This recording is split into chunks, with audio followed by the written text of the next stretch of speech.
A young Nigerian woman arrived in Seoul, carrying nothing but a small suitcase and one old photograph. She wasn't chasing wealth. She wasn't searching for love. She was looking for her missing brother, who disappeared without a trace 3 years earlier. But the last person to see him alive was Korea's youngest billionaire, a man with a heart as cold as winter. She swore she would expose him, never imagining she would soon be forced to trust him with her life. Welcome to Afrokorea Seoul Stories. If you enjoyed the story, please like, share, and subscribe to this channel. The morning air in Lagos was warm, but Aisha Bello felt a chill she couldn't explain. Standing in the crowded departure hall, she held a faded photograph so tightly that its corners had begun to curl. In the picture, her older brother Musa smiled beside the Han River in Seoul. It was the last photo he had ever sent home. 3 years had passed since then. At first, Musa had called every Sunday. Then the calls became monthly. Finally, they stopped altogether. The Nigerian authorities had little information. The Korean police could not find enough evidence to continue searching. Friends who had once known Musa had either moved away or claimed they knew nothing. But Aisha refused to believe her brother had simply disappeared. Before his final message, Musa had written just one sentence. "If anything happens to me, find Kang Junho. He knows the truth." Those words had haunted her every night. Now, after years of saving money from working 2 jobs, Aisha was finally boarding a plane to South Korea. She whispered a short prayer before stepping through the boarding gate. "Ya Allah, guide me and protect me." After nearly 16 hours of travel, the plane landed at Incheon International Airport. Everything looked different. The signs were in Korean. The weather was colder than anything Aisha had experienced. People hurried past without looking at one another. For a brief moment, fear crept into her heart. What if I'm too late? She quickly shook away the thought. "No," she whispered. "I'm finding my brother." Across Seoul, in the tallest glass building overlooking the city, Kang Junho stared out his office window. At just 34 years old, he had built one of Korea's largest technology companies. Employees admired him. Business rivals feared him. The media called him the Ice King of Seoul. But none of them knew the burden he carried. On his desk lay an old envelope. Inside was another photograph. It showed him standing beside Musa. The picture had been taken only a week before Musa disappeared. Junho picked it up slowly. "I should have protected you," he murmured. A knock interrupted his thoughts. His assistant entered. "Sir, we've received information." Junho looked up. "What is it?" "The Nigerian woman has arrived." His expression changed instantly. "So, she's finally here." Meanwhile, Aisha checked into a tiny guest house in Seoul. It was simple but clean, and the elderly owner welcomed her with a warm smile, despite the language barrier. After unpacking, she spread Musa's belongings across the small table. The faded photograph, his final email printed on paper, and a notebook containing a few Korean names and addresses. One name stood out above all the others. Kang Junho. She circled it with a pen. "Tomorrow," she whispered, determination filling her voice, "I'm going to meet the man who knows what happened to my brother." She had no idea that, at that very moment, Kang Junho already knew she was in Seoul and had ordered a security team to keep a discreet watch over her. Neither of them realized that someone else was watching too, someone who had spent the last 3 years making sure the truth about Musa never came to light. The next morning, Aisha woke before sunrise. She could hardly sleep. Every time she closed her eyes, she saw Musa's smiling face and heard his last message echoing in her mind. After saying her morning prayer, she dressed in a simple navy blue coat, tucked the photograph into her bag, and left the guest house. The city was already alive. Buses glided through the streets. Office workers hurried toward the subway. Street vendors arranged fresh pastries and steaming coffee. Aisha looked around in amazement. So this is Seoul. But she hadn't come to admire the city. She came for answers. Across town, Kang Junho sat in the back of his black luxury sedan. His assistant glanced at him through the rear-view mirror. "Sir, should we stop her before she reaches a company?" Junho remained silent. After a long pause, he replied, "No, but if she discovers." "I said no." His voice was calm, yet final. I want to hear what she has to say. An hour later, Aisha stood in front of the towering headquarters of Juno Global Holdings. The glass skyscraper seemed to disappear into the clouds. Luxury cars lined the entrance. Employees in elegant suits moved in and out of the building. She took a deep breath. I've come too far to turn back now. Inside the lobby, the receptionist smiled politely. May I help you? I need to see Mr. Kong Junho. Do you have an appointment? No. I'm sorry. Mr. Kong only meets scheduled visitors. Aisha reached into her bag and carefully placed Musa's photograph on the reception desk. Please tell him this concerns Musa Bello. The receptionist looked confused but made the call anyway. 30 seconds later, her expression changed. She looked back at Aisha with surprise. Mr. Kong will see you. Several floors above, the private elevator doors opened. Aisha stepped into an office larger than her family's entire apartment back home. Floor-to-ceiling windows overlooked Seoul. Bookshelves lined one wall. Modern artwork decorated another. Standing by the window was a tall man dressed in a perfectly tailored black suit. Without turning around, he spoke. So, you came. His deep voice carried both authority and exhaustion. Slowly, he faced her. His expression was unreadable. Cold, controlled, almost emotionless. Aisha clenched a photograph in her hand. You knew my brother. Junho's eyes rested briefly on the picture. Yes. Her heart raced. Then tell me where he is. Silence filled the room. Finally, he answered quietly. I don't know. Those 3 words ignited her anger. You expect me to believe that? You were the last person who saw him alive. She stepped closer. My family has spent 3 years waiting for him. My mother cries every single day. If you know anything at all, tell me. For the first time, the billionaire's calm expression cracked. Pain flashed across his face. I've spent 3 years looking for him too. Aisha froze. What? I failed him. Before he could explain further, his assistant rushed into the office. Sir. Junho turned immediately. What happened? We just intercepted information. The people responsible for Musa's disappearance know she's here. The room fell silent. Aisha looked from the assistant to Junho. What are you talking about? Junho walked toward the window again, his voice low but urgent. You shouldn't have come to Seoul alone. Aisha frowned. Why? He looked directly into her eyes. Because now, they're coming for you too. Aisha stared at Kong Junho, searching his face for any sign that he was lying. They're coming for me? She repeated. Who are they? Junho didn't answer immediately. Instead, he pressed a button on his desk. Within seconds, 2 security officers entered the office. Seal the executive floor, he ordered. No one comes in or goes out without my permission. The officers nodded and hurried away. Aisha folded her arms. You still haven't answered my question. Junho looked at her with unusual seriousness. The fewer people who know about this, the safer they are. I'm tired of secrets. Aisha replied.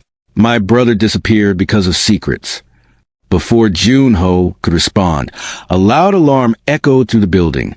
Beep, beep, beep. His assistant rushed back inside, breathing heavily. Sir, someone has hacked the security system. Several cameras on the lower floors have gone offline. Junho's expression darkened. They're here already. At the same time, 3 men dressed as maintenance workers entered the building through a service entrance. Each carried a toolbox. Hidden beneath the tools were compact communication devices and weapons. Their leader spoke quietly into his earpiece. The target is on the top floor. A cold voice replied, Leave no witnesses. Back in the office, Junho opened a concealed cabinet behind a bookshelf. To Aisha's surprise, it revealed a hidden elevator. She blinked in disbelief. A secret elevator?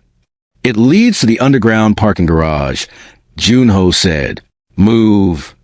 I'm not running until you explain what's happening. He met her gaze. If you stay here, you may not live long enough to hear the explanation. For a brief moment, she hesitated.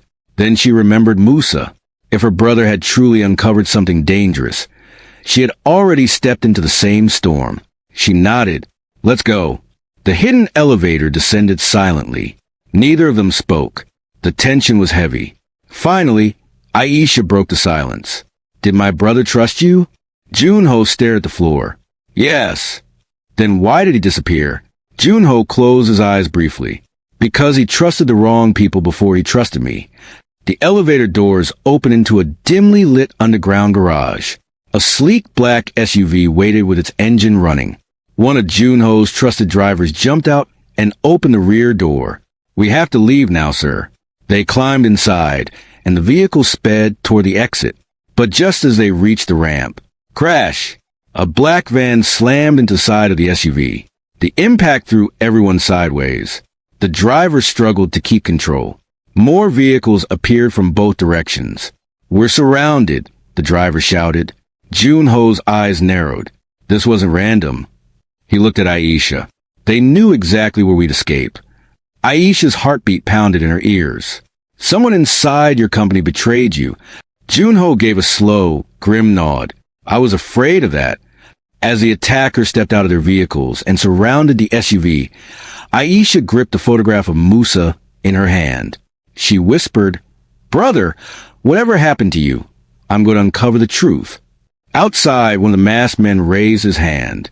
Bring them out alive, he ordered. The boss wants to meet them first. The black SUV came to a screeching halt. Masked men surrounded the vehicle from every direction. Their leader knocked on the driver's window with the barrel of his gun. Step out slowly. Inside the SUV, silence hung in the air. The driver looked at Junho through the rearview mirror. Sir, what do we do? Junho remained calm. We don't panic. He reached beneath his seat and pressed a hidden emergency switch. Far away, in the security control room of Juno Global Holdings, a red warning light began flashing. Within seconds, Junho's elite security team received an emergency alert with his exact location. Outside, the attackers grew impatient. One of them counted loudly. 3, 2, 1. Before he could finish, the SUV's reinforced doors burst open. Junho moved first, pulling Aisha behind him as the driver accelerated suddenly.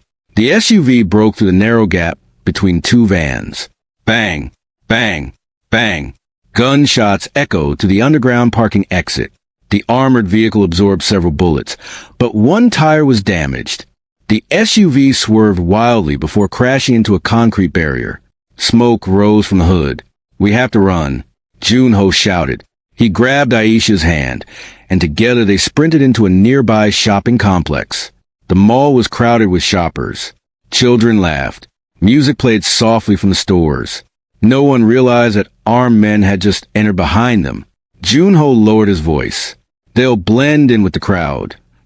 Aisha looked around nervously. So how do we know who they are? We don't.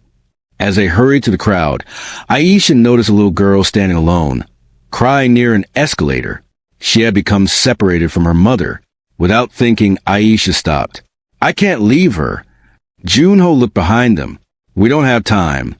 The child comes first. Ignoring the danger, Aisha knelt beside the girl. It's okay, she said gently. We'll help you find your mother. Junho watched in silence. Even while running for her life, she refused to abandon someone in need. For the first time since they met, a faint smile crossed his face. You're just like Musa, he whispered. Aisha looked up. What did you say? Before he could answer, a frightened woman rushed toward them and embraced the little girl. My daughter, thank you. The reunion lasted only seconds. Junho spotted one of the masked men walking calmly through the crowd, pretending to shop. They found us. He quickly led Aisha through a staff-only corridor behind the stores. The hallway was empty. At the far end was an emergency exit leading to the street. Just as they reached the door, a voice echoed behind them. Mr. Kong. Junho stopped. Standing at the other end of the corridor was a tall man wearing a black suit and dark gloves. His face was hidden beneath a silver mask. He clapped slowly. I must admit, you become very difficult to kill. Aisha's heart pounded. Who is he? Junho's face turned pale. The ghost. The masked man smiled beneath the silver mask. It's been a long time, Junho. And now, thanks to Miss Aisha, the game can finally begin. The corridor fell silent. The only sound was a hum of emergency lights overhead. The man in the silver mask took another slow step forward. His confidence was unsettling, as though he had already won. Aisha looked from the stranger to Junho. You know him? Junho's jaw tightened. I wish I didn't. The masked man chuckled. Still as cold as ever, Junho? He tilted his head toward Aisha. So this is Musa Bello's little sister. I expected someone less determined. Aisha stepped in front of Junho. If you know where my brother is, tell me. The masked man laughed. Your brother asked too many questions. And brave people often pay a terrible price. Aisha felt anger rise inside her. What did you do to him? The man's smile disappeared. I didn't kill your brother. I simply watched others chase him. Junho took one step forward. Enough. The ghost looked at him. You still blame yourself. I warned you 3 years ago to stay away from this. You didn't listen. Without another word, the ghost pulled a small envelope from his coat and tossed it onto the floor. It slid to Aisha's feet. Consider that a gift. Then the lights suddenly went out. The corridor was swallowed by darkness. People screamed somewhere inside the shopping mall. Emergency alarms blared. For several long seconds, no one could see anything. When the lights flickered back on, the ghost was gone. Only the envelope remained. Aisha picked it up with trembling hands. Inside was a single photograph. Her breath caught. It was Musa. The picture looked recent. He stood in front of an old warehouse, looking tired but alive. On the back of the photograph, someone had written a message in black ink. Find Warehouse 17 before midnight, or lose him forever. Tears filled Aisha's eyes. He's alive. She looked at Junho. He's alive. Junho studied the photograph carefully. His expression turned serious. This is a trap. How do you know? Because Warehouse 17 burned down 2 years ago. Aisha's hope faded. So this photo is fake? Junho shook his head. No, the photo is real, but the message is meant to lure us. Someone wants us to go there. At that moment, Junho's phone vibrated. It was a secure message from his head of security. Traitor identified. Internal investigation confirms someone inside Juno Global has been leaking your movements for months. Junho stared at the screen. The leak wasn't random. They've been watching me long before you arrived. Aisha looked at him. Can we trust anyone? Junho was silent for a moment. Then he answered, very few. He folded the photograph carefully and handed it back to Aisha. From now on, we trust each other. Aisha hesitated. Just hours earlier, she had believed this man was hiding the truth about her brother. Now she realized he had become the only person standing between her and the people hunting them. She nodded. Then let's finish what Musa started. Junho extended his hand. For the first time, Aisha took it. Neither of them noticed that, from a security camera high above the corridor, someone was watching their every move. A hidden voice spoke through a headset. They accepted the bait. Prepare Warehouse 17.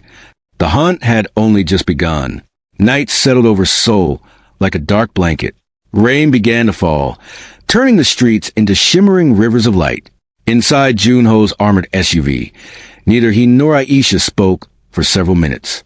The photograph of Musa rested on Aisha's lap. She traced her brother's smiling face with her fingertips.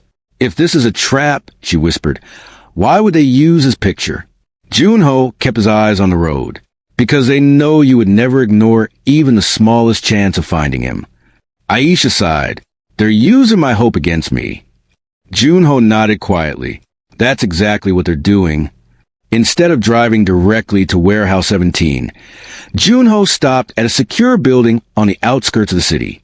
It looked ordinary from the outside, but inside it was a private operations center used only by his most trusted security team. Large digital screens displayed maps of Seoul. Security cameras from different parts of the city streamed live footage. A man in his early 40s walked toward them. He bowed respectfully. Mr. Kong, this is Director Choi. Junho said to Aisha. He's one of the few people I trust with my life. Director Choi greeted Aisha warmly. We've been searching for Musa for 3 years. Her eyes widened. You never gave up? Choi shook his head. No, because your brother once saved Mr. Kang's life. Aisha turned to Junho in surprise. You never told me that. Junho looked away. There wasn't time. Director Choi placed an old file on the table. Inside were newspaper clippings, photographs, and handwritten notes. One photo caught Aisha's attention. It showed Musa standing beside Junho at a charity event. Both men were smiling. They looked like brothers, she whispered. Junho's voice softened. In many ways, he became one. Aisha realized the guilt Junho carried wasn't just professional. It was deeply personal. Suddenly, one of the analysts called out, Director! Everyone rushed to the monitor. A traffic camera had captured a familiar face. A man wearing a dark hoodie stepped out of a taxi near the abandoned industrial district. He looked over his shoulder nervously. Then he disappeared into the shadows. Director Choi enlarged the image. It's him. Aisha's heart nearly stopped. Musa, though thinner and sporting a beard, it was unmistakably her brother. Tears streamed down her face. He's alive. Junho immediately gave orders. Prepare 2 teams. We move now. 30 minutes later, they arrived near the abandoned Warehouse 17. The building stood alone, surrounded by rusted shipping containers and broken fences. Rain hammered the roof. Lightning flashed across the sky. Director Choi spoke through his radio. Team Alpha, cover the east entrance. Team Bravo, secure the rear. Junho looked at Aisha. You stay close to me. She nodded. I won't leave your side. As they approached the warehouse door, a faint sound drifted through the rain. Someone was calling for help. Help! The voice was weak, barely audible, but Aisha recognized it instantly. Musa! Without thinking, she ran toward the sound. Aisha, wait! Junho shouted. She pushed open the heavy warehouse door. The huge building was almost completely dark. Rows of old crates stretched into the distance. Again, the voice echoed. Help! Aisha followed it deeper inside. Then, boom! The warehouse door slammed shut behind her. The light snapped on. She spun around. Junho was locked outside, and standing on a metal platform above her was a ghost, slowly removing his silver mask. Aisha gasped. She recognized the face. It was someone Musa had once mentioned in one of his old emails. A man everyone believed had died 3 years ago. The ghost smiled. Welcome, Aisha. You finally arrived where your brother's story truly began. Aisha's heart pounded as she stared at the man on the metal platform. You. She searched her memory. Then she remembered one sentence from Musa's old notebook. Never trust Director Han. If he disappears, it doesn't mean he's dead. Her eyes widened. You're Director Han. The man smiled slowly. So Musa told you about me. I must admit, he was smarter than I expected. Aisha clenched her fists. Where's my brother? Director Han leaned against the railing. Alive. The single word echoed through the warehouse. Aisha's eyes filled with tears. Take me to him. Han shook his head. Not yet. Outside, Junho and Director Choi tried to force the warehouse doors open. The heavy steel doors wouldn't budge. They've locked it from the inside, one guard shouted. Junho looked around. There has to be another entrance. Director Choi pointed toward the roof. There's an old maintenance access. Junho nodded. Take the team. We're going in. Without hesitation, he climbed a rusted fire escape as rain poured over him. Inside the warehouse, Han began walking slowly across the upper platform. You spent 3 years believing Junho failed Musa. In truth, he spent 3 years trying to fix my betrayal. Aisha frowned. What betrayal? Han laughed. I was once the chief financial officer of Juno Global. I secretly used the company to launder money for an international criminal network. When Musa discovered the truth, I gave him a choice. Stay silent or disappear forever. Aisha's voice trembled. My brother refused. He did. and Junho helped him gather evidence. Han's smile faded. That made both of them my enemies. Just then, a loud metallic crash echoed through the building. Junho and his security team burst through a skylight, dropping onto the warehouse floor. Han clapped slowly, right on time. He pressed a small remote control. Red warning lights flashed throughout the warehouse. Director Choi looked around in alarm. "Sir, explosives." Han grinned. "I prepared this place long ago. If I can't escape, no one leaves." Aisha looked up in horror. "You planted bombs?" "Only enough to erase the evidence."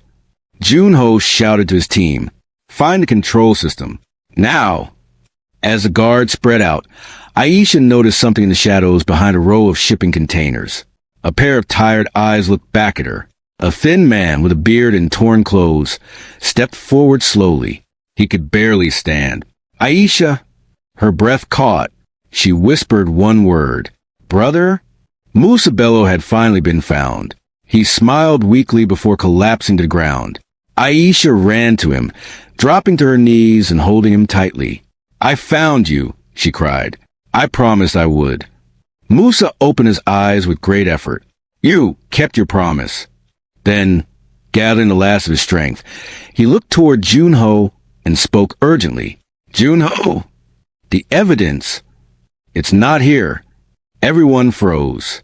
Musa pointed toward a small flash drive hanging from a chain around his neck. "It contains everything." But before he could finish, a countdown echoed through the warehouse speakers. 10 o'clock, 9:59, 9:58. The explosives had been activated. With only 10 minutes before the warehouse exploded, Junho, Aisha, and Musa faced an impossible choice. Save themselves, or stay, and ensure the truth would finally be revealed. The electronic countdown echoed through the warehouse. 9:45, 9:44, 9:43. Every second felt heavier than the last. Smoke began drifting from the ceiling as warning lights flashed red. Director Choi shouted, "Split into teams. Search for every explosive you can find." The security officers rushed in different directions. Aisha held Musa tightly. Her brother's face was pale, and his breathing was uneven. "Musa, stay with me," she pleaded. He managed a faint smile. "I knew you'd come." Tears rolled down Aisha's cheeks. "You should have come home." "I wanted to," Musa whispered. "But if I left without exposing them, they would have followed me. You and Mama would never have been safe." Aisha bowed her head, overwhelmed by both relief and heartbreak. Across the warehouse, Junho searched for Director Han, but the platform above was empty. He disappeared. One of the guards called. Junho frowned. "No, he's still here." Just then, a distorted voice echoed through the warehouse speakers. "Looking for me, Junho?" Han's laughter filled the building. "You've always been one step behind." Junho looked around. "Show yourself." "You'll see me soon enough," Han replied. "First survive." Director Choi rushed over carrying a small metal device. "Sir, we found the control unit." Junho took it and examined it quickly. His expression darkened. "It's connected to multiple charges." "Can you stop it?" Aisha asked. Junho shook his head. "Not from here." Musa struggled to sit up. "There is another control room." He pointed weakly toward the far end of the warehouse, behind the blue shipping container. Without hesitation, Junho sprinted toward it. Two guards followed. They pushed the heavy container aside, revealing a narrow steel door hidden behind it. Junho forced it open. Inside was a cramped control room filled with old monitors, wires, and a single blinking terminal. On the screen appeared one message. "Enter security code." Director Choi looked at Junho. "Do you know the code?" Junho's eyes narrowed. "No." Then he remembered something. 3 years earlier, Musa had once joked that Director Han used the same number for everything because he was too arrogant to forget it. Junho smiled slightly. If Musa was right, he typed a 6-digit number into the keypad. The screen flashed red. Access denied. A loud alarm sounded. The countdown dropped to 5 o'clock. Director Choi swallowed hard. "We're running out of time." Back in the main warehouse, Aisha noticed a chain around Musa's neck. The flash drive. She carefully removed it. On the back of the drive, engraved in tiny letters, was a number, 041127. Her eyes widened. Musa, what's this? He smiled faintly. I hoped you'd notice. Aisha immediately grabbed her radio. Junho, check the flash drive. There's a number engraved on it. Junho looked at the drive as it was handed to him by a guard. He entered the code. The terminal beeped. Then the screen changed. Access granted. The countdown froze at 4:12. Everyone in the warehouse exhaled in relief. But before anyone could celebrate, every monitor in the control room suddenly switched on. Director Han's face appeared on the screens. He smiled calmly. Congratulations. You passed the first test. His smile widened. But the real game begins now. The screens went black. Junho looked at the flash drive in his hand. Whatever was stored on it had been important enough to risk lives for. Now it might be the key to expose an entire criminal network, and the reason they were all still being hunted. As emergency crews secured the warehouse, Junho looked at Aisha and Musa. We're getting out of here. But this isn't over. Musa nodded weakly. No, it's only the beginning. Police sirens echoed in the distance as emergency crews surrounded the abandoned warehouse. Rain continued to pour, washing away the dust and smoke from the explosion that never happened. Inside an armored ambulance, doctors examined Musa. He has severe dehydration, one doctor said. There are signs that have been held for a long time, but he'll recover with proper treatment. Aisha sat beside her brother, holding his hand. For the first time in 3 years, she didn't have to wonder whether he was alive. He was right there, weak, exhausted, but alive. At a nearby command vehicle, Junho inserted the flash drive into a secure laptop, the screen filled with hundreds of encrypted files. Director Choi looked over his shoulder. There are too many. Junho opened one folder. Inside were bank records, passport scans, shipping documents, and hidden camera footage. Director Choi's eyes widened. This isn't just about Juno Global. Junho nodded. It's much bigger. Another folder was labeled Black Lotus. Junho clicked it. A video began to play. Moose appeared on the screen. He looked healthier than he did now, but his expression was tense. If you're watching this, Musa said, it means I couldn't deliver this evidence myself. He took a deep breath. The organization known as Black Lotus has people inside powerful companies, government offices, and international shipping networks. They move money, steal technology, and silence anyone who discovers them. Junho exchanged a worried glance with Director Choi. Musa continued, if they capture me, don't destroy this evidence. Expose them. The video ended. Silence filled the command vehicle. Aisha entered quietly. Was that recorded by Musa?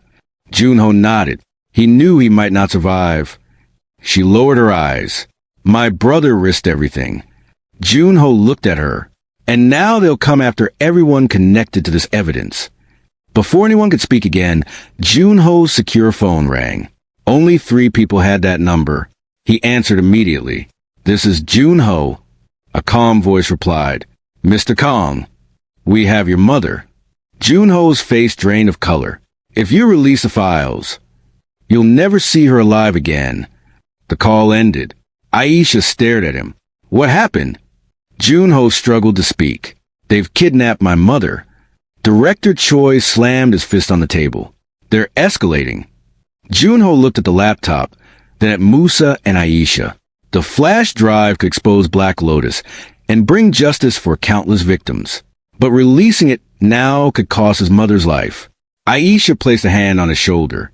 We'll save her. Junho looked at her, surprised.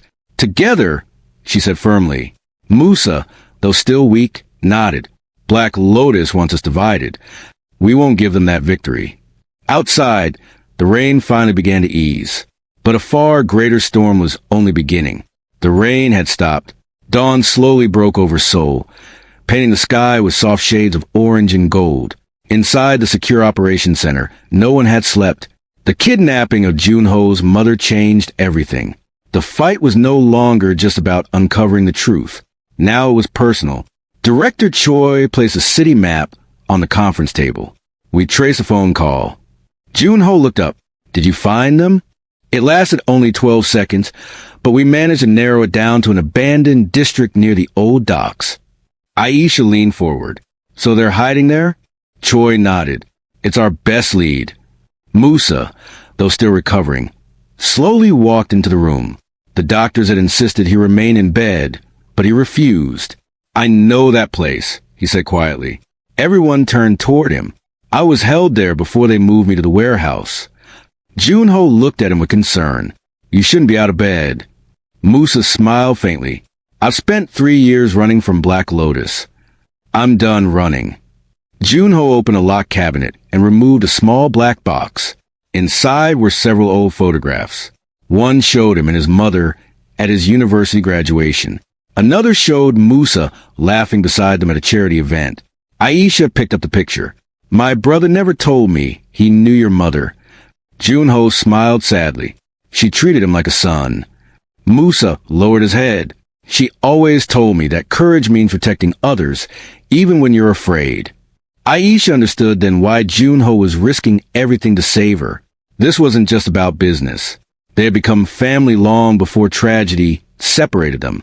Suddenly, a young analyst rushed into the room. Director Choi, we've intercepted another message. The room fell silent.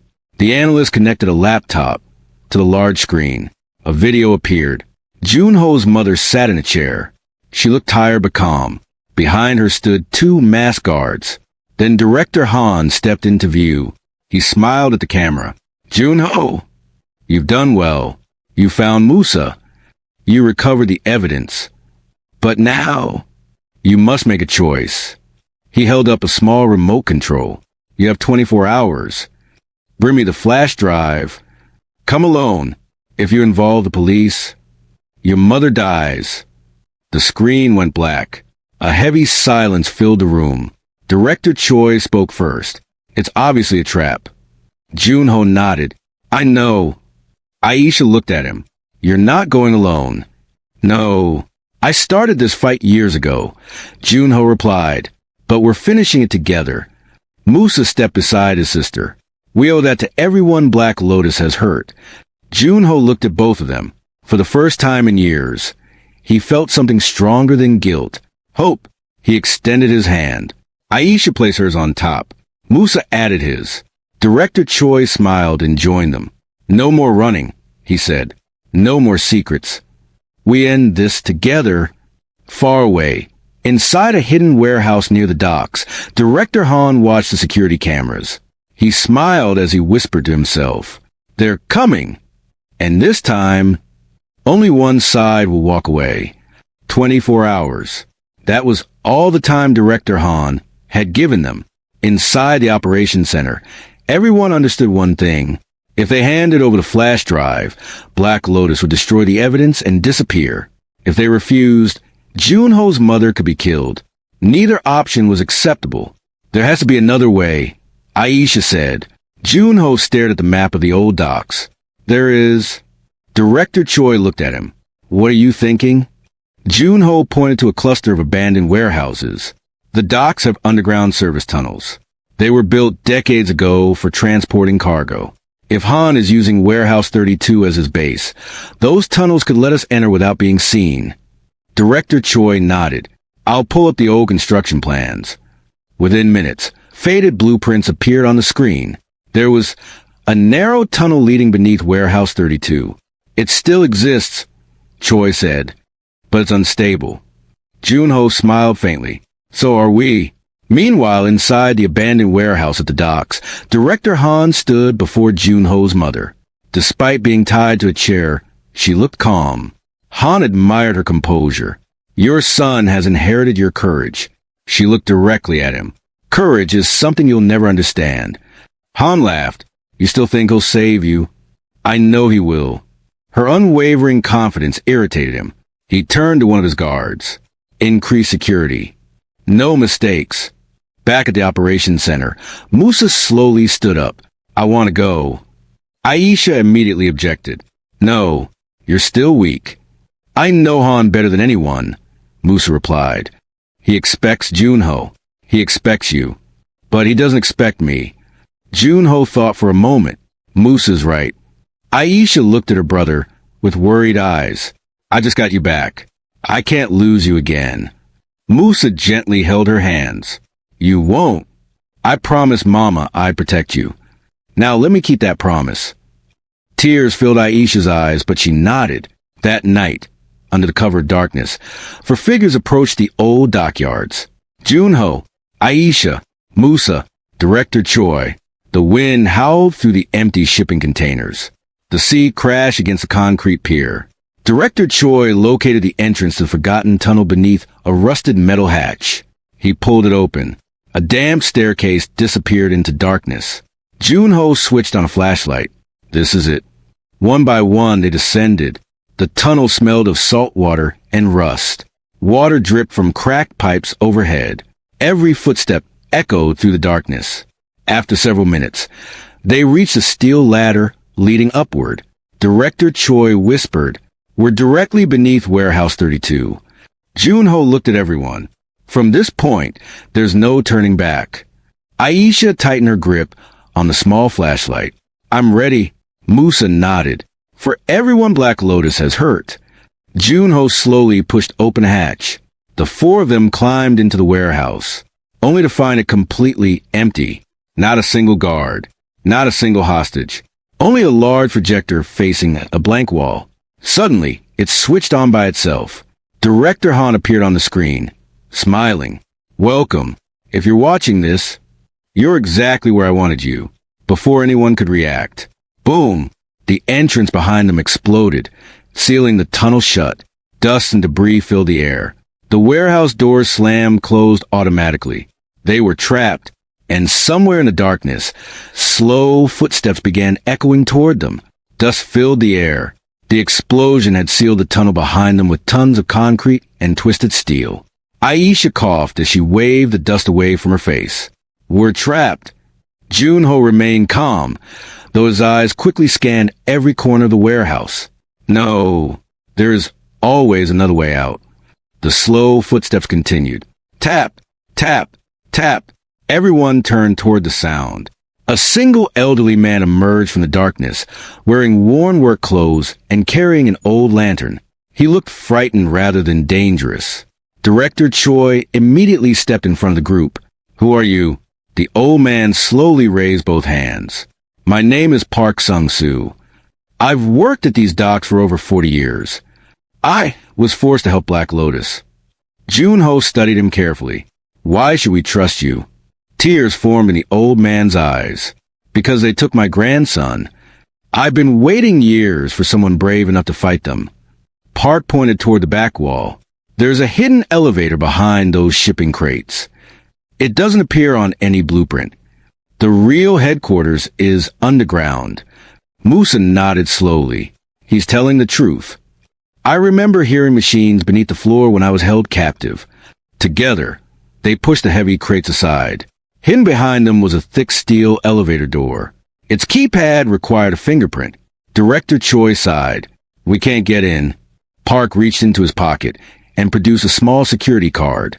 They made me clean the lower levels. I stole this months ago, hoping someone would come. He swiped the card. The elevator doors opened with a metallic hiss. Everyone exchanged surprised glances. Junho smiled. You've just given us our first real advantage. The elevator descended. 10 floors, 20 floors, 30 floors. The deeper they went, the colder the air became. Finally, the doors opened. What lay before them stunned everyone. It wasn't just a warehouse. It was a massive underground facility. Rows of computers, private laboratories, storage rooms filled with confidential documents. Security cameras covered every hallway. It looked like the secret headquarters of an international organization. Aisha whispered, "This is where they've been hiding." Suddenly, voices echoed from around the corner. Junho quickly motioned for everyone to hide. 2 armed guards walked past. One of them said, Director Han is preparing the helicopter. The prisoners will be moved before sunrise. Musa's eyes widened. Prisoners? Aisha looked at him. You mean? There are others, Musa replied. They've been holding people besides me. Junho clenches fists. Then we aren't leaving until everyone is free. As the guards disappeared, Park pointed toward a heavily reinforced door at the end of the corridor. That's a detention block. They keep the captives there. Aisha's heart raced. What if Junho's mother's inside? Before anyone could move, alarms suddenly flashed red throughout the underground complex. A mechanical voice echoed through the speakers. Unauthorized access detected. Security lockdown initiated. Steel doors slammed shut across every corridor. Then Director Han's voice echoed through the speakers. I wondered how long it would take you. Welcome to my kingdom. You've come farther than anyone else. But none of you will ever leave. At that moment, dozens of armed guards emerged from every hallway, surrounding Junho, Aisha, Musa, Director Choi, and Park. Junho took a slow step forward, shielding Aisha and Musa. He looked directly at the approaching guards. If this is where it ends, we fight together. The guards raised their weapons. The first battle against Black Lotus was about to begin. The underground hall fell silent. Dozens of armed guards stood in a circle around Junho, Aisha, Musa, Director Choi, and Park Sung-soo. Their escape routes were blocked. For a brief moment, no one moved. Then Director Han's voice echoed through the loudspeakers. Mr. Kong, you've always been predictable. I knew you would choose loyalty over safety. Junho looked toward one of the security cameras mounted on the ceiling. If you wanted me, then let the others go. Han laughed. You still think you're negotiating. You walked into my headquarters. Now you play by my rules. Suddenly, the lights went out. The entire corridor was plunged into darkness. A second later, the emergency lights switched on, bathing the hall in dim red light. Director Choi whispered, "Someone just cut the main power." Before anyone could react, bang! A smoke grenade rolled across the floor. Then another. Within seconds, thick white smoke filled the corridor. The guards began shouting, "I can't see. Watch the exits." Junho seized the opportunity. Move! The group sprinted through the smoke, following Park, who knew the underground passages better than anyone. After several minutes of running, they reached a heavy steel door marked detention block. Park inserted his stolen access card. The lock flashed green. The door slid open. Inside were rows of reinforced cells. Some were empty. Others held frightened men and women from different countries. They looked weak but hopeful as the door opened. One elderly man stepped forward. Are you here to rescue us?" Junho nodded. "Yes. We're getting everyone out." Aisha hurried from cell to cell, unlocking doors. Tears streamed down the faces of many prisoners as they realized freedom had finally come. At the far end of the detention block was a single isolated cell. Unlike the others, it had 2 electronic locks. Inside sat an elegant older woman. Though tired, she held herself with dignity. Junho froze. "Mother?" She slowly stood. A gentle smile appeared on her face. "I knew you'd come." Junho rushed forward as Director Choi disabled the locks. The door opened. Mother and son embraced tightly. For the first time since the nightmare began, Junho's composure broke. "I'm sorry," he whispered. She placed a hand on his face. "You have nothing to apologize for. You never stopped fighting." Aisha smiled quietly, grateful to witness the reunion. But their moment of joy was short-lived. An alarm echoed through the detention block. A computerized voice announced, "Emergency protocol activated. Facility self-destruct sequence initiated." Director Choi looked at his watch. "We've got 15 minutes before this entire underground complex is destroyed."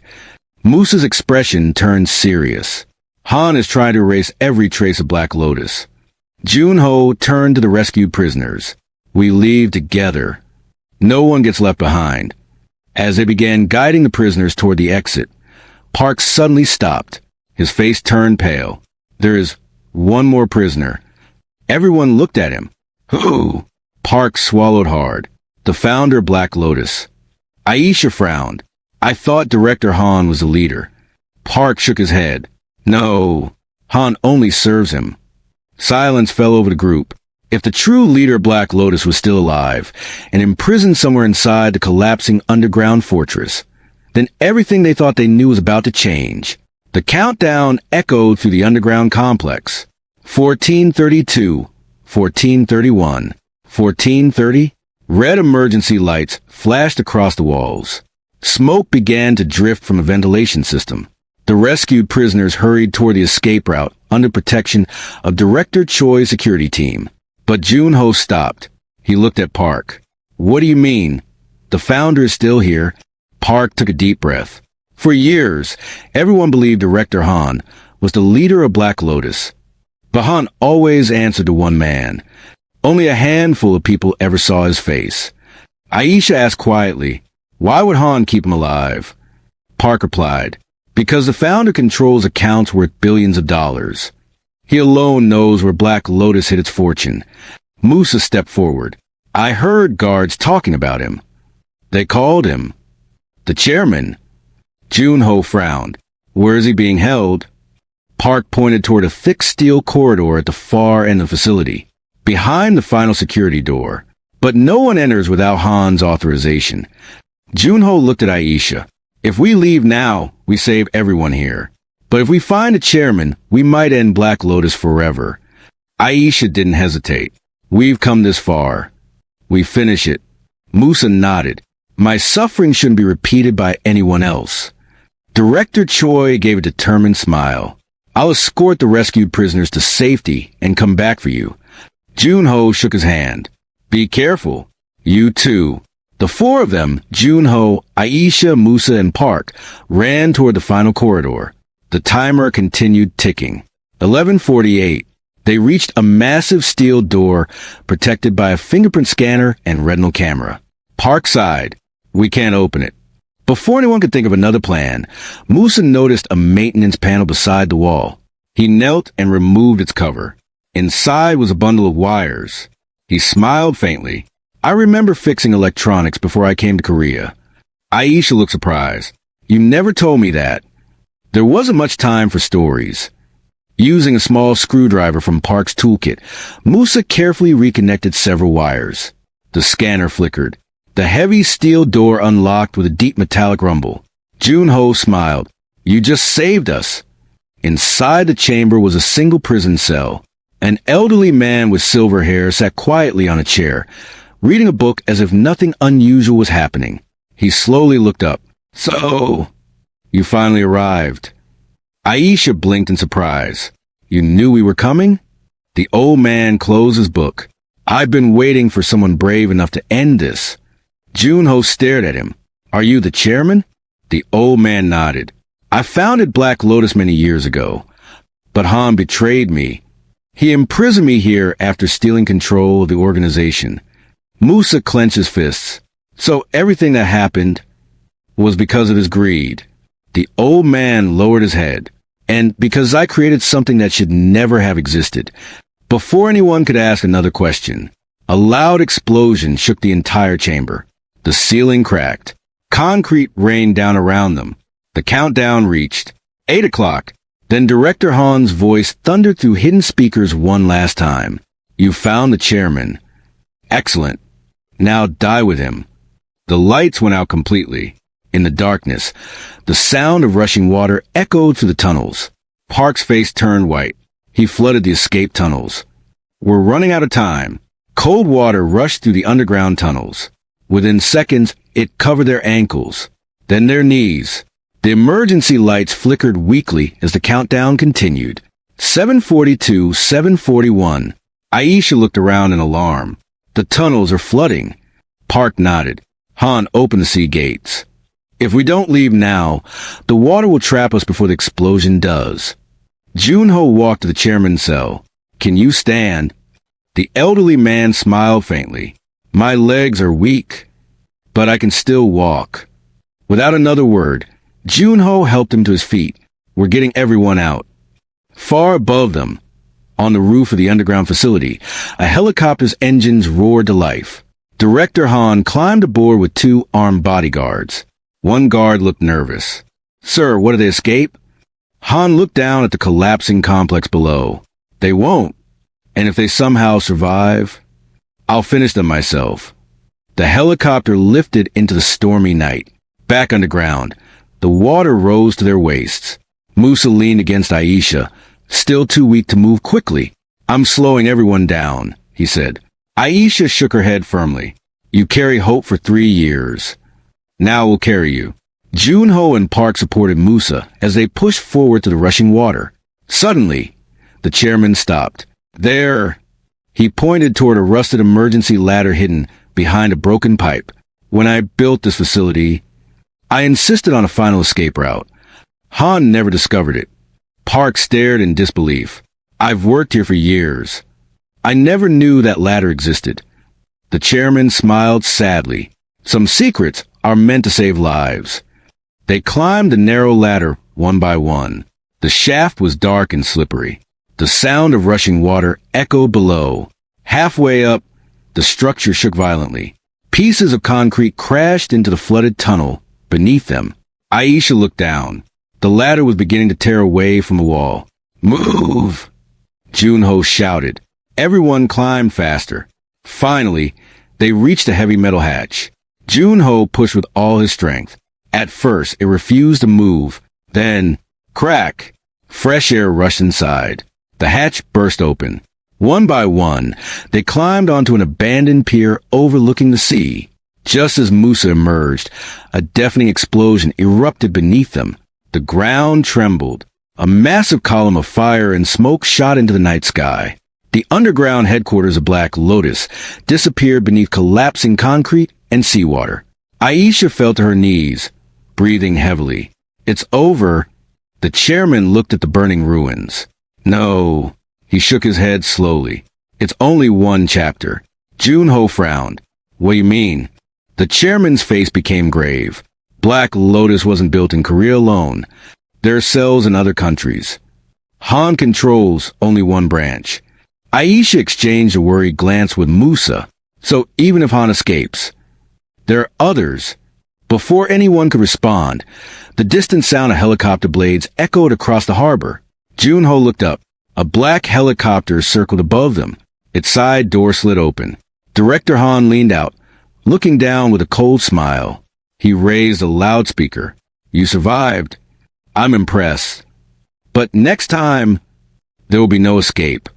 The helicopter turned toward the open sea and disappeared into the darkness. Junho watched it go, his determination stronger than ever. He can run. But we'll find him. Aisha stood beside him. And when we do, we'll end Black Lotus forever. The first battle had been won. The war had just begun. The morning sun rose over Seoul, but for Aisha, Junho, and Musa, there was no sense of victory. The underground headquarters of Black Lotus had been destroyed. Dozens of innocent prisoners had been rescued. Junho's mother was finally safe. Yet Director Han had escaped. And somewhere beyond Korea, the remaining branches of Black Lotus were still active. Back at Junho's private estate, doctors continued treating Musa. After a thorough examination, the lead physician smiled. He's much stronger than we expected. He'll need several weeks to recover, but we expect a full recovery. Aisha let out a long breath. Alhamdulillah. Musa smiled at his sister. I promised I'd come back. You did, she replied, tears filling her eyes. And I'm never letting you disappear again. Later that afternoon, Junho's mother invited Aisha and Musa to join her for tea in the estate's quiet garden. The roses were in bloom, and a gentle breeze carried the scent of fresh flowers. She poured tea into 3 cups. Musa, she said softly, when you first came to Korea, you reminded me of my own son. You were hard-working, kind, and always willing to help others. Musa lowered his head respectfully. You treated me like family when I had no one. She smiled warmly.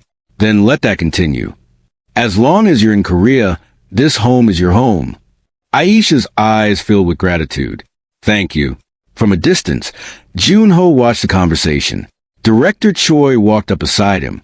You care about her. Junho remained silent. Choi chuckled. You faced armed criminals without fear. But one Nigerian woman has left you speechless. Junho smiled for the first time in days. I've never met anyone like Aisha. She walked into danger for her brother, without asking for anything in return. Director Choi nodded knowingly. Then don't wait until it's too late to tell her. That evening, Aisha stood alone on the balcony, overlooking the Seoul skyline. The city lights sparkled beneath the night sky. Footsteps approached behind her. It was Junho. For a moment, neither of them spoke. Finally, Junho broke the silence. When this is over, what will you do? Aisha looked toward the stars. I'll take Musa home to Nigeria. Our mother has waited long enough. Junho's smile faded slightly. I understand. Aisha turned to face him. And you? He looked across the city. I'll rebuild what Black Lotus destroyed. And make sure no one else suffers because of my past. Their eyes met. For the first time since they met, there was no suspicion between them, only quiet understanding. Just as Junho was about to speak again, his phone vibrated. A secure message flashed on the screen. Unknown sender. Director Han has crossed the border. Destination, Tokyo, Japan. He is not alone. Junho's expression hardened. Aisha noticed immediately. What is it? He showed her the message. She read it silently. Then she looked back at him. So, the hunt isn't over. Junho nodded. No, but this time, we're one step ahead. Far away, aboard a private yacht sailing across dark waters, Director Han stood at the railing. Beside him was a mysterious woman dressed in white. She handed him a sealed envelope. Everything is ready, she said. Han opened it. Inside was a photograph. It showed Aisha and Junho standing together on the balcony. Han smiled coldly. Good. Because the next phase begins with them. 3 days passed in uneasy peace. Musa grew stronger with each passing day. He could now walk around the garden without assistance. And every morning he thanked Allah for giving him another chance at life. For the first time in years, laughter returned to the calmness state. But Junho couldn't shake the feeling that someone was watching. Late one evening, Director Choi entered Junho's office, carrying a sealed file. We received intelligence from our contacts in Japan. Junho looked up immediately. What did they find? Director Choi placed several photographs on the desk. They confirmed that Director Han arrived in Tokyo, but he wasn't there to hide. He was there to recruit. Junho frowned. For what? Director Choi slid the final photograph across the table. Aisha, who had just entered the room, gasped. The photograph showed Director Han shaking hands with a mysterious woman in white. Standing behind them were several heavily armed men. On the back of the photo was a single sentence. Operation Crimson Moon begins in 7 days. What is Crimson Moon? Aisha asked. Director Choi shook his head. We don't know. But whatever it is, Han considers it more important than protecting himself. Musa leaned forward. If Han is planning something this big, innocent people will be in danger. Junho nodded. Then we stop him before it begins. Just then, Junho's mother entered the room. She had overheard enough to understand what was happening. She looked at Junho with concern. You've only just survived. Must you leave again? Junho gently took her hand. If I don't, Han will keep hurting others. She sighed. I fear that would be your answer.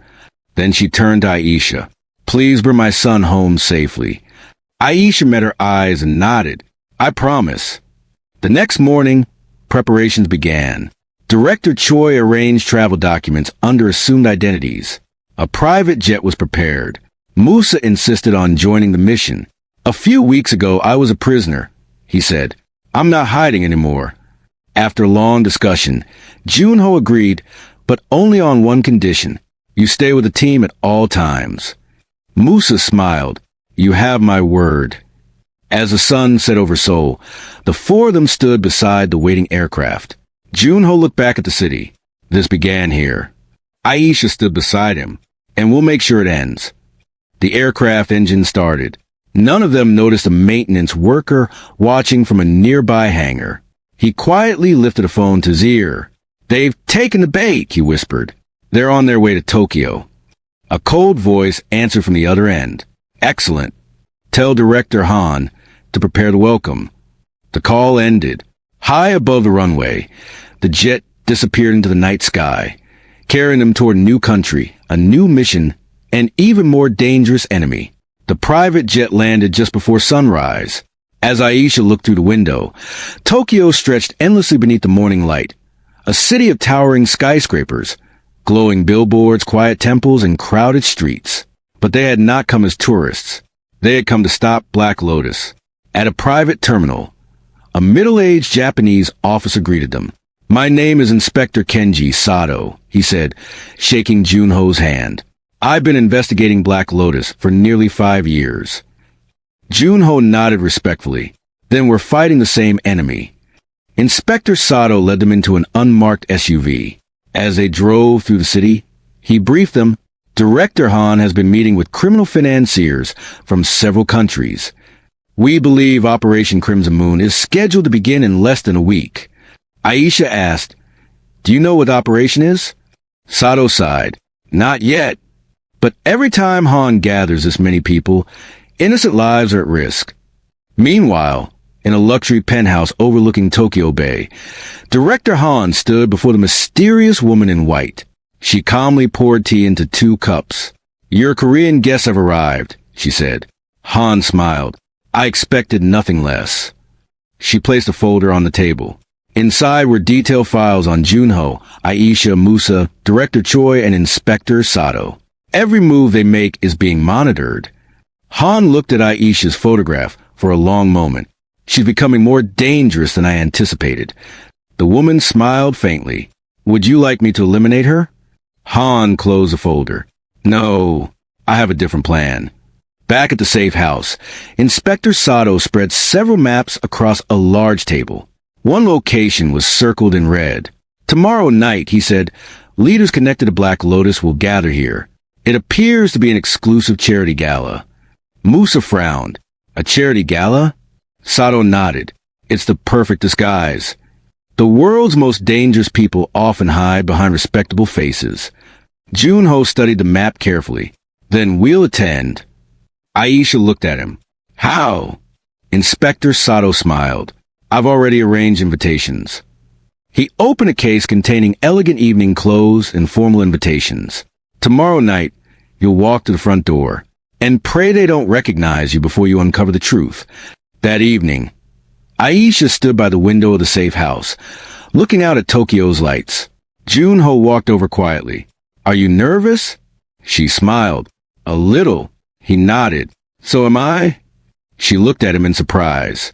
"I thought nothing frightened you." He laughed softly. "I've learned that courage isn't the absence of fear. It's choosing to move forward despite it."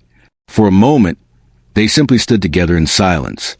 Neither noticed a tiny red light blinking from a decorative clock on the shelf. A hidden camera. Miles away, Director Han watched the live feed.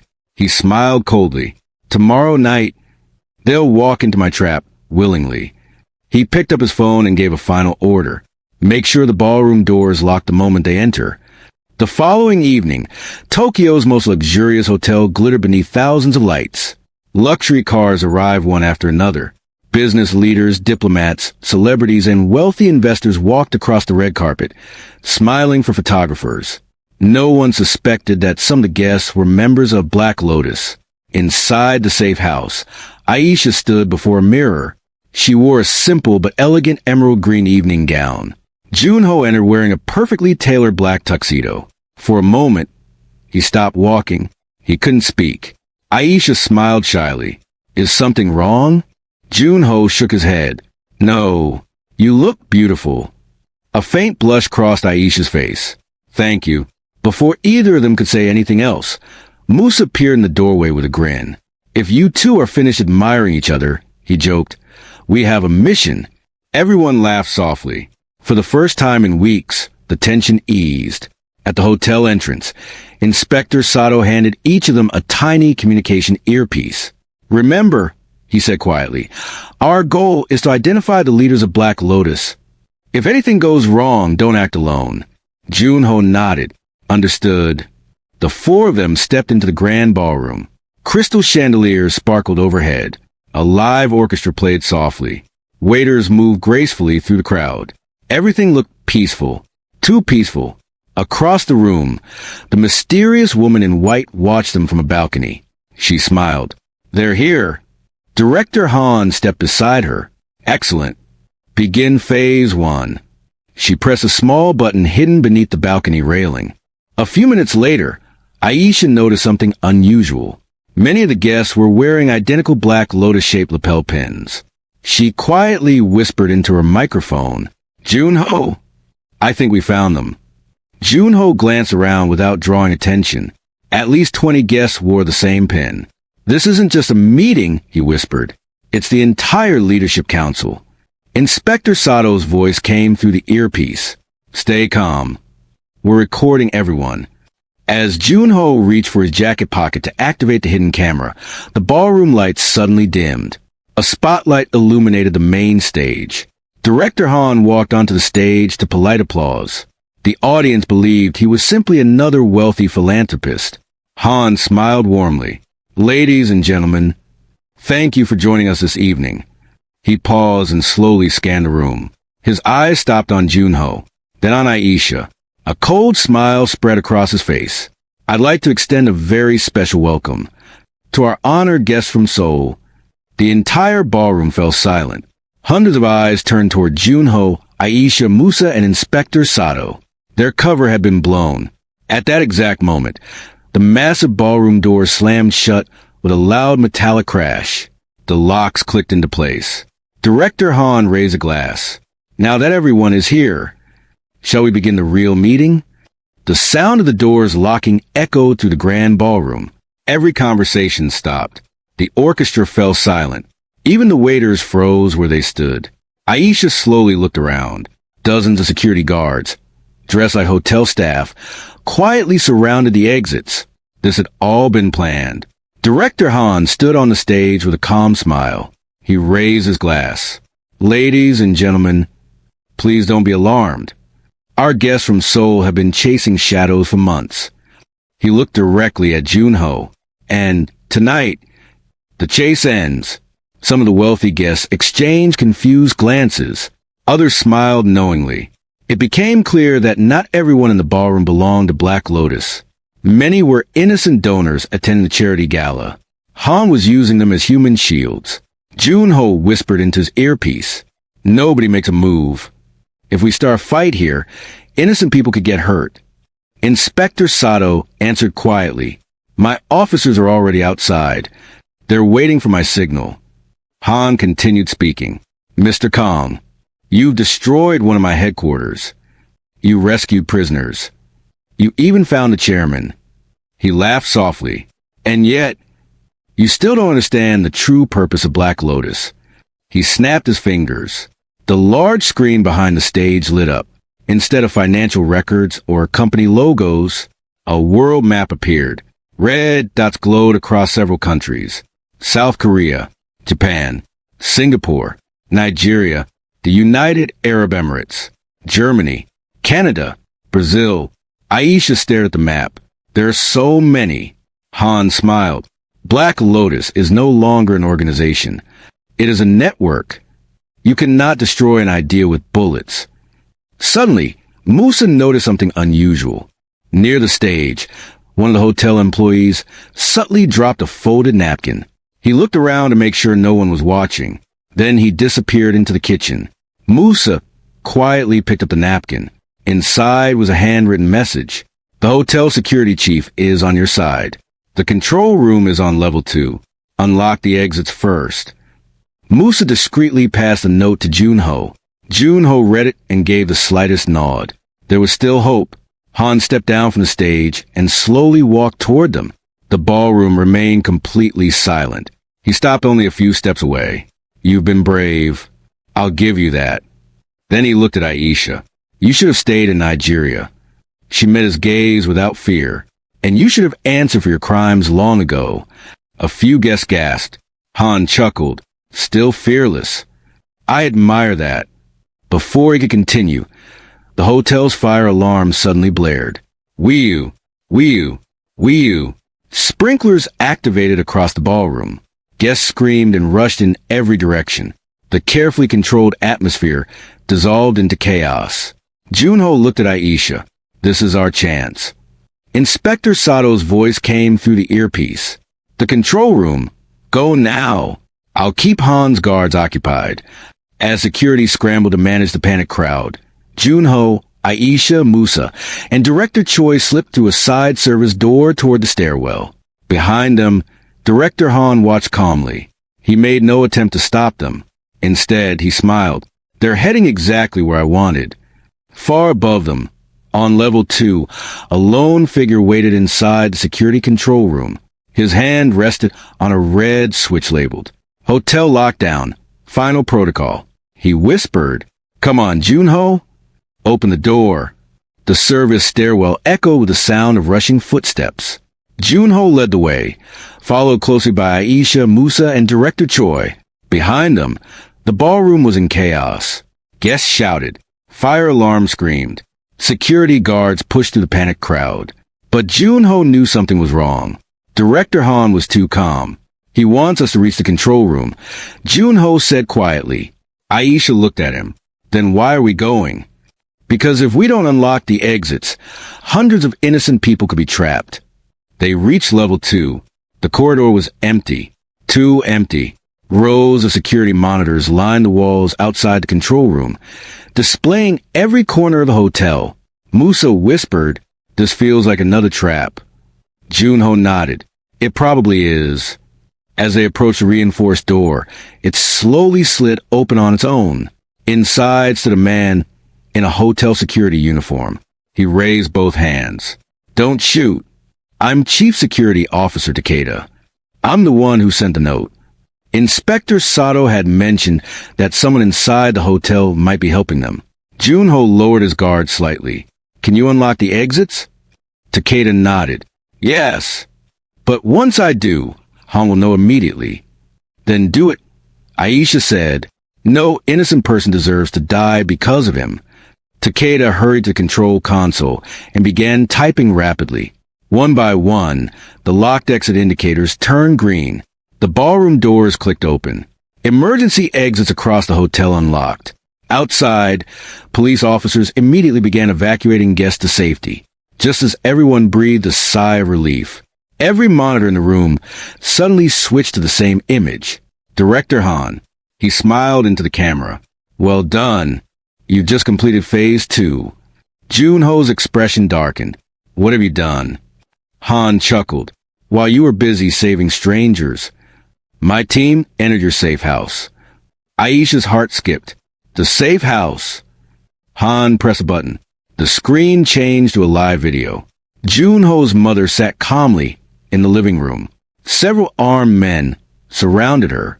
The mysterious woman in white stood beside her. She looked directly into the camera. "We're waiting." The feed ended. Silence filled the control room. Musa clenched his fists. He used the gala to distract us. Director Choi struck the wall in frustration. He planned every move. Junho closed his eyes for a moment. Then he opened them again. His voice was steady. "He wants us to panic." "We won't." Aisha stepped beside him. "We've beaten him before. We'll do it again." At that moment, Takeda looked at another monitor. His face turned pale. "Mr. Kong, you need to see this." He enlarged the camera feed from the hotel's rooftop. A private helicopter was preparing for takeoff. Standing beside it was Director Han, and in his hands was a small black case, the same size as the flash drive container. Junho's eyes narrowed. Whatever is inside that case, it can't leave Japan. Without another word, he turned toward the rooftop access door. "Aisha, Musa, Director Choi, let's finish this." They ran toward the stairs leading to the roof, unaware that the final confrontation was only minutes away. The rooftop door burst open. A blast of cold night wind swept across the building. The helicopter's blade spun faster and faster, filling the air with a deafening roar. Director Han stood only a few meters away, holding the small black case in one hand. Behind him, the mysterious woman in white and 4 armed guards formed a protective circle. Han smiled as Junho, Aisha, Musa, and Director Choi stepped onto the rooftop. I was beginning to think you'd miss your final appointment. Jun-ho took another step forward. It ends tonight. Han laughed.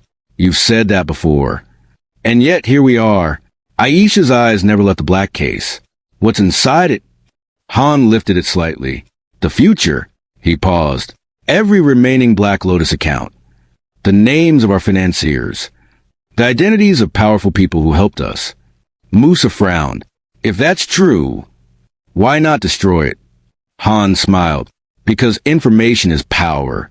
As long as I possess it, I can build Black Lotus again. Director Choi quietly spoke into his earpiece. Police teams are surrounding the hotel.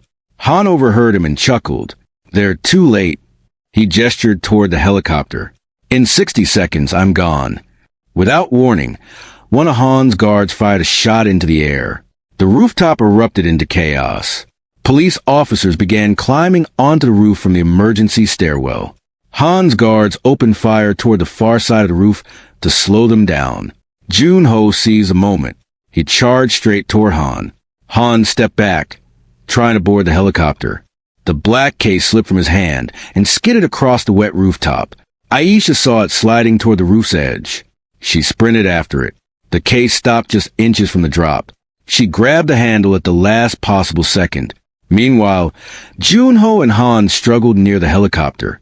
Han struck Jun-ho with his elbow. Jun-ho stumbled but regained his balance. You've already lost, Han shouted. No, Jun-ho replied. You lost the day you chose greed over humanity.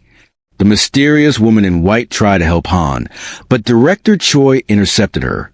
The two exchanged fierce blows before she broke free and disappeared into the smoke, drifting across the rooftop. The helicopter pilot shouted, We have to leave. Han glanced toward the aircraft, then toward Aisha. He realized she now held the black case. His face twisted with anger. He rushed toward her. Just as he reached out, Musa stepped between them. You'll never hurt my sister again. Han shoved Musa aside, but the delay was enough. Jun-ho caught up and grabbed Han's arm. The two men struggled near the edge of the rooftop. Rain made the surface slippery. Han lost his footing. For one terrifying moment, he dangled over the edge, gripping the railing with one hand. Jun-ho held his wrist. Take my hand, Jun-ho said. Han looked up in disbelief. After everything I've done, you still save me? Jun-ho answered quietly. Justice means facing the truth in court, not dying here. For a second, it seemed Han might accept. Instead, he smiled bitterly. There are things you'll never understand. He pulled a small knife from his sleeve and slashed at Jun-ho's hand. Jun-ho instinctively let go. Han fell into the darkness below. The rooftop fell silent. The helicopter pilot surrendered as police officers rushed in. Aisha clutched the black case tightly. Tears filled her eyes, not for Han, but for the lives he had destroyed. Jun-ho walked slowly toward her. It's over. She looked at him. Is it? Jun-ho stared at the case. We'll know when we open it. The wind carried away the last echoes of the helicopter blades as dawn began to break over Tokyo. But none of them knew that inside the black case was one final secret. A secret that would change everything they believed about Black Lotus. The first rays of sunlight spread across the Tokyo skyline. Police officers secured the rooftop, while forensic investigators collected evidence. The mysterious woman in white had escaped. Director Han had fallen from the building, but despite an extensive search of the area below, his body was nowhere to be found. Inspector Sato frowned. No body. Jun-ho understood what that meant. We can't assume he's dead. Inside a secure police conference room, the black case sat on the table. Everyone gathered around it. Jun-ho, Aisha, Musa, Director Choi, Inspector Sato, the chairman. Jun-ho slowly entered the combination printed on the lock. Click. The case opened. Inside was no money, no weapons, no gold, only 3 items. A black notebook, a solid-state drive SSD, a sealed envelope marked, "To whoever ends Black Lotus." Silence filled the room. The chairman picked up the envelope with trembling hands. It was written by me. He broke the seal and unfolded the letter. The room listened as the chairman read aloud. If this letter is being read, it means Black Lotus has fallen into the wrong hands. I created the organization years ago, believing it would protect vulnerable businesses from criminal syndicates. Instead, greed transformed it into the very evil it was meant to fight. Director Han seized control through betrayal. To everyone harmed by my mistakes, I ask for forgiveness. Inside the drive is every account, every payment, every leader, and every hidden branch of Black Lotus around the world. Destroy the organization completely. Let no one rebuild it again. The room was silent. Even Inspector Sato lowered his head. The chairman folded the letter carefully. My greatest regret, he whispered, was believing that power could remain in the hands of good people forever. Director Choi connected the SSD to a secure government computer. Within seconds, thousands of encrypted files appeared. Names, financial records, shipping routes, secret communications. Governments from multiple countries would now have the evidence they needed to dismantle the remaining Black Lotus network. Inspector Sato looked at Junho. This investigation is no longer just ours. It has become international. Junho nodded, then let the law finish what we started. Later that evening, Aisha and Musa stood on a quiet bridge overlooking the Sumida River. For the first time in years, there were no gunshots, no alarms, no one chasing them. Musa smiled. You never gave up on me. Aisha laughed softly through her tears. You would have done the same for me. I would. They embraced as the city lights reflected on the water. A short distance away, Junho watched them. His mother joined him. You love her. Junho smiled. I do. His mother placed a gentle hand on his shoulder. Then don't let fear make your decision. Life has already stolen enough time from both of you. Junho looked toward Aisha. This time, he decided he would not stay silent. He walked toward her. Aisha, she turned around. I know you'll return to Nigeria one day. She nodded. My mother has waited too long. Junho took a deep breath. When that day comes, I'd like to come with you. Aisha blinked in surprise. To meet your family. And if they will accept me, I want to ask for your hand in marriage. For a moment, Aisha could not speak. Then tears filled her eyes. A warm smile spread across her face. I think my mother would like that very much. Musa laughed. I've been waiting for one of you to finally say it. Everyone laughed together for the first time since the nightmare had begun. Far away, hidden inside an abandoned warehouse outside Tokyo, a television broadcast reported the collapse of Black Lotus. A shadowy figure switched off the screen. A scarred hand rested on the table. The figure smiled faintly. So, the world thinks it's over. The camera slowly revealed only one familiar detail. A silver mask. Thank you for listening and watching this story. Don't forget to like, share, subscribe, and comment.